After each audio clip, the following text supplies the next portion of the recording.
छत्तीसगढ़ में मुख्यमंत्री विष्णुदेव साय ने अपने मंत्रिमंडल का पहला विस्तार कर 3 नए मंत्रियों को शामिल कर लिया है। इसके साथ ही वहां मंत्रिमंडल का 15% का कोटा पूरा हो गया है।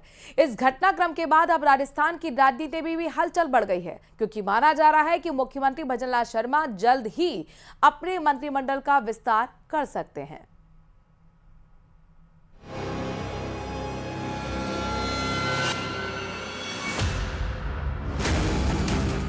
कैबिनेट विस्तार की आहट, बड़ी सुगबुगाहट। सत्ता से संगठन, होने वाला है बड़ा परिवर्तन। छत्तीसगढ़ में विस्तार, राजस्थान में इंतजार। राजस्थान की सत्ता में बीजेपी को पूर्ण बहुमत हासिल हुए करीब 21 महीने बीत चुके हैं।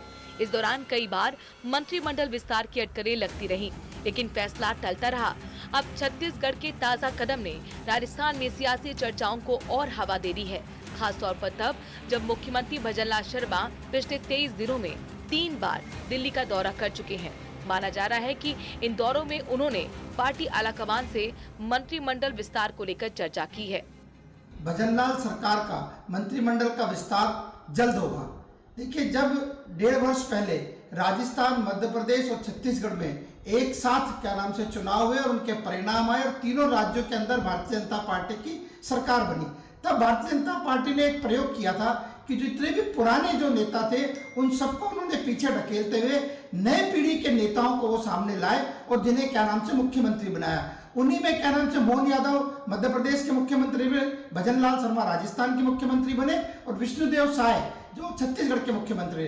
अब चूंकि इन तीनों राज्यों के अंदर एक साथ भारतीय जनता पार्टी की सरकारें बनी और अब पहला ऐसा मौका है 1.5 साल बाद जब छत्तीसगढ़ के अंदर मंत्रिमंडल का पहला विस्तार हुआ है, तो स्वाभाविक है कि राजस्थान में भी लंबे समय से ये उम्मीद जताई जा रही थी। वर्तमान में राजस्थान सरकार में मुख्यमंत्री सहित कुल 24 मंत्री हैं, जबकि नियम के मुताबिक 30 मंत्री बनाए जा सकते हैं, यानी अभी भी नए 6 चेहरों को जगह मिल सकती है। सूत्र बताते हैं कि मौजूदा किसी मंत्री को हटाया नहीं जाएगा, बल्कि संगठन और सत्ता में संतुलन साधते हुए नए नेताओं को शामिल किया जाएगा। तो निश्चित तौर पे जो सरकार में कुछ कमियां खामियां मंत्रियों के परफॉर्मेंस उसके हिसाब से देखा जाए तो जल्दी फेरबदल की गुंजाइश बनती है। और भाजपा प्रदेश अध्यक्ष ने भी कहा है कि कुछ मंत्रियों को संगठन में लिया जाएगा, तो निश्चित तौर पे ऐसे मंत्रियों को, अब संगठन में तो कोई मंत्री जाना नहीं चाहेगा, लेकिन पार्टी का जब फैसला होगा कि किन मंत्रियों को उधर संगठन में भेजा जाए तो फेरबदल की गुंजाइश बनेगी। प्रदेश अध्यक्ष मदन राठौर के हालिया बयान ने भी इन अटकलों को मजबूत बनाया है।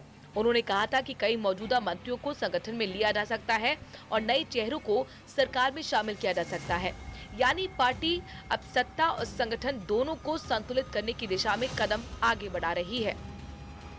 हम तो कई मंत्रियों को भी संगठन में लेने की सोच रहे हैं, तो ले सकते हैं, इसमें क्या है।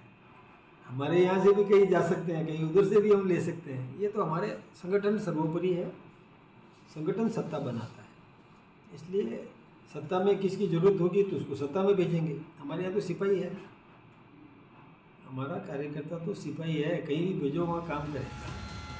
कुल मिलाकर छत्तीसगढ़ का मंत्रिमंडल विस्तार राजस्थान के लिए भी संकेत लेकर आया है। अब सबकी निगाहें इस बात पर टिकी हैं कि मुख्यमंत्री भजनलाल शर्मा कब विस्तार करते हैं और किन नेताओं को मौका मिलता है। ये विस्तार न सिर्फ सरकार की दिशा तय करेगा, बल्कि आगामी चुनाव में बीजेपी की रणनीति और ताकत का भी आधार बनेगा। Bureau report, news 18 Rajasthan.